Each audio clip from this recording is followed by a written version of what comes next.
Bonjour les amis, j'espère que vous portez bien. Nous sommes là encore ce matin pour nos séances de mentorat parajuridique. Et sous la rubrique d'Automata Fumio. C'est vrai qu'aujourd'hui nous n'allons pas parler fond, nous allons parler en français parce que beaucoup réclament les informations. En tout temps, on avait fait beaucoup de capsules en français. Les dames ont réclamé la version fond et dingue. Et là, nous avons fait la version fond et les roses intellectuelles ont commencé à demander la version française. Aujourd'hui, nous allons parler de quoi exactement? Il y a une question qui revient souvent. Quand nous regardons un peu les messages, les préoccupations sur les réseaux sociaux, notamment sur TikTok et aussi dans les groupes de WhatsApp, est-il possible de faire un accouchement humanisé en présence d'un accompagnant au Bénin? La question revient toutes les fois. Toutes les fois qu'il y a des discussions dans les groupes de travail, lors des réunions, etc.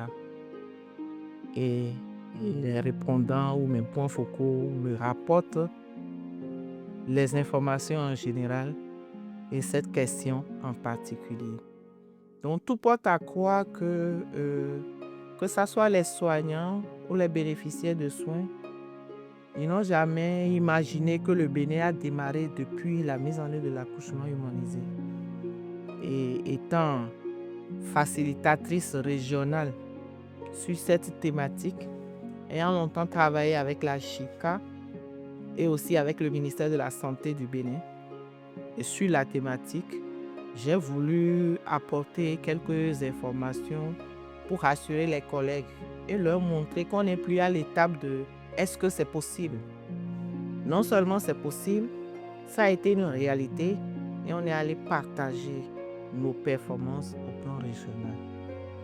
Mais aujourd'hui, je vais vous apporter quelques informations sur des supports pour qu'on sache qu'effectivement, ce que nous disons sur les réseaux sociaux, ce n'est pas du bluff. C'est pour aider les uns et les autres à respecter les exigences légales et réglementaires d'actualité dans notre pays. Qui vous parle, je suis Annick Nonou, sage-femme juriste chercheur, activiste des droits humains en milieu sanitaire. Et je suis lanceuse d'alerte contre les violences gynécologiques et obstétricales. Le premier document qui m'intéresse ce matin, que je dois présenter, mais dont je ne peux pas afficher, parce qu'il s'agit d'un plan d'action élaboré en 2012, il semble, oui. Il s'agit d'un plan d'action et je ne pourrais pas tourner le document et vous le présenter parce que le nom de la personne qui a élaboré le plan d'action est en titre. Il s'agit d'un ROCAD en poste au ministère de la Santé. Je vais tout juste lire les activités prévues pour prouver aux collègues que c'est possible, ça a démarré depuis. On n'est plus à l'étape de questionnement. Objectif 1. Réaliser des accouchements humanisés et de qualité à l'OMEL à partir des pratiques basées sur l'EBM. Ça, c'est en anglais. Evidence Based Medicine, c'est-à-dire la médecine basée sur l'évidence. Et comme activité proposée par l'intéressé, il est mis faire participer les accompagnants de la femme enceinte à une classe des parents. J'irai au niveau des activités qui ont trait à cette thématique parce qu'il y a plusieurs choses qui sont documentées. Je ne pourrai pas tout lire parce qu'on risque de perdre du temps et la vidéo risque d'être longue. Ici, j'ai mis des points quelque part, c'est noté organiser une réunion de briefing avec le personnel de la CPN, du service de l'assistance sociale, etc. Informer les femmes de la possibilité d'être accompagnées lors de l'accouchement et l'importance d'amener l'accompagnant à la classe des parents. Et entre parenthèses, c'est mis CPN, émission à la radio Tokpa et ORTB. Donc, on peut bel et bien, sinon on doit bel et bien faire des émissions pour informer les femmes. On ne va pas attendre seulement les classes des mères, les séances de classe des mères, parce que là, on n'aura pas beaucoup d'effectifs. Les effectifs sont limités. Je vais continuer la lecture.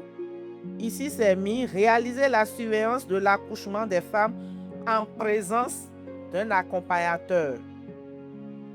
Et là, je vais essayer de cacher le nom de la personne et pour que vous voyez la partie en question.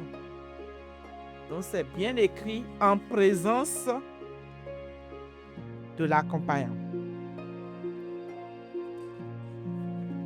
Je vous ai bien dit que c'est depuis 2012.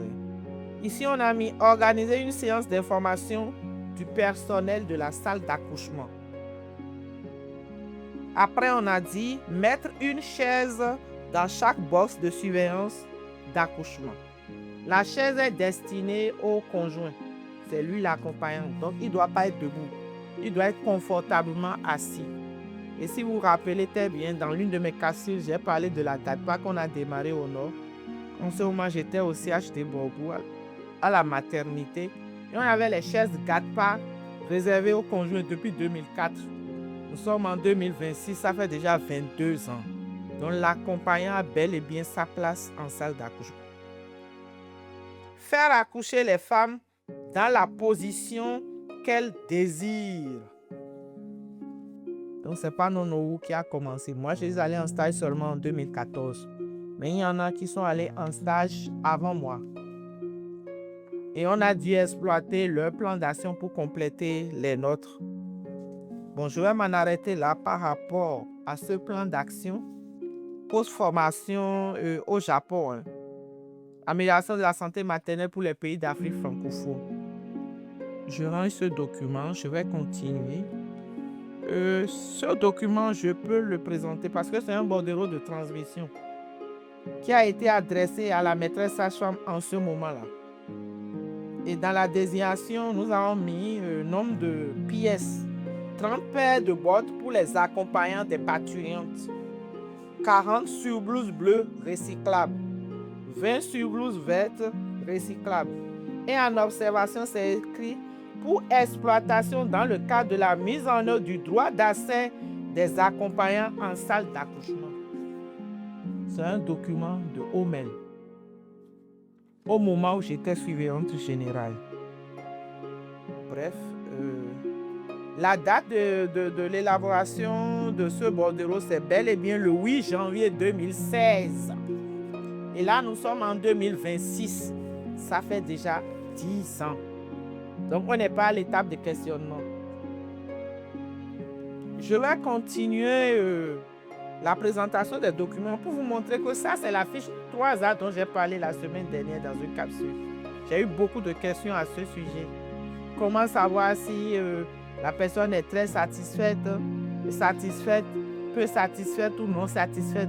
Parce que quand on transcrit, qu'est-ce que ça donne après?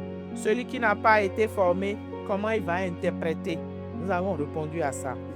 Parce que la fiche a évolué en temps. La fiche que j'ai présentée dans l'autre capsule, c'est la fiche de OMEL, où on a mis en tête démarche qualité, patati patata. Mais après ça, nous autres, au niveau de l'association des soignants amis des patients, nous avons pris en compte cette recommandation issue d'un CODI à OMEL. Mais étant donné que j'avais déjà quitté OMEL, tout juste après ce CODI, on n'a pas eu le temps de faire notre réunion trimestrielle quand on m'a enlevé de OMEL en 2019. Donc nous avons tenu compte de ça, nous avons amélioré le contenu de la fiche. Ça, comme c'est une fiche vierge, le journaliste va l'afficher dans la capsule. Donc là, vous allez bel et bien voir sur la page, sur le document affiché, qu'il y a 4 casiers. Le premier casier, c'est TS qui veut dire très satisfait. Le second casier, c'est S qui veut dire satisfait. Le troisième casier, c'est PS, c'est peu satisfait. Et le dernier casier, c'est NS, non satisfait. Et à chaque fois, on a mis les motifs par rapport au casier. Motifs de satisfaction ou d'insatisfaction. Maintenant, quand nous prenons la rubrique informations liées à l'accoucheur, si vous regardez la fiche qui est en train d'être affichée, au niveau de l'accoucheur, on a mis les difficultés. Il faut qu'on parle de types de difficultés. Aucune, rare, mineure, majeure, pour faciliter l'interprétation. Ça, c'est une fiche qui est remplie. Je ne veux pas traîner sur ça parce que je ne veux pas qu'on voit l'identité.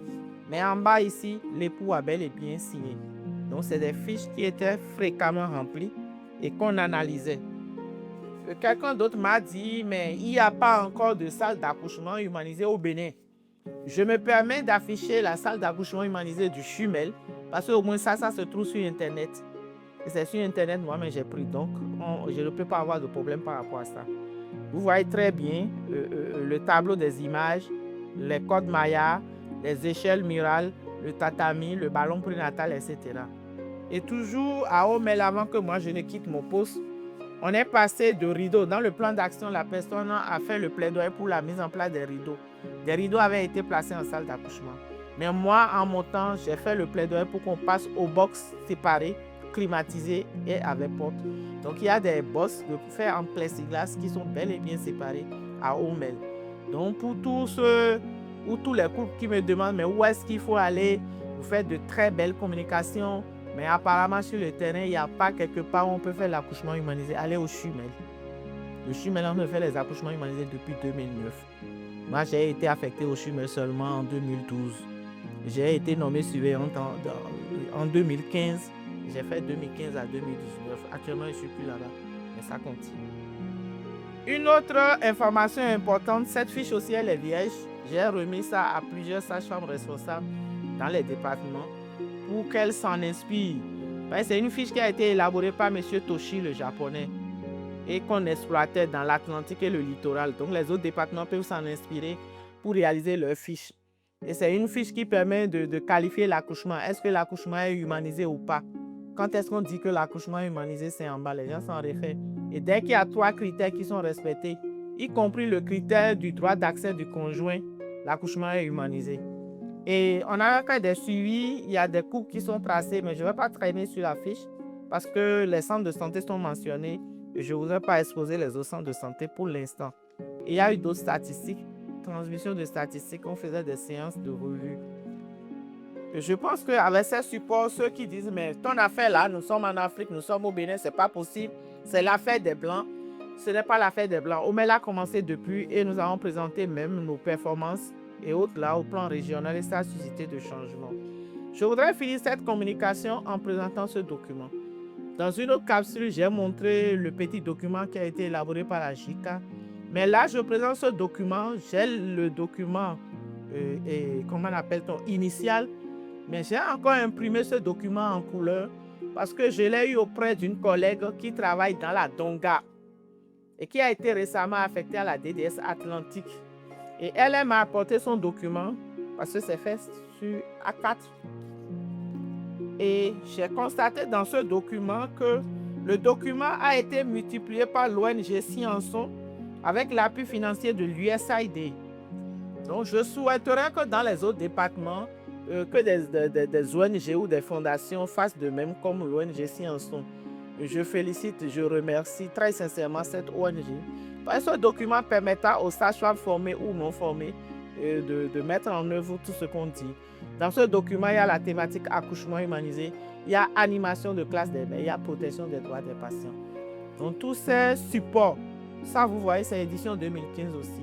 Tous ces supports prouvent que la promotion de l'accouchement humanisé ou du droit d'accès de l'accompagnant ne s'est pas fait seulement dans les départements de l'Atlantique et du littoral. La Donga est dans le Haut-Nord. Et il y a d'autres départements aussi qui ont travaillé sur la thématique.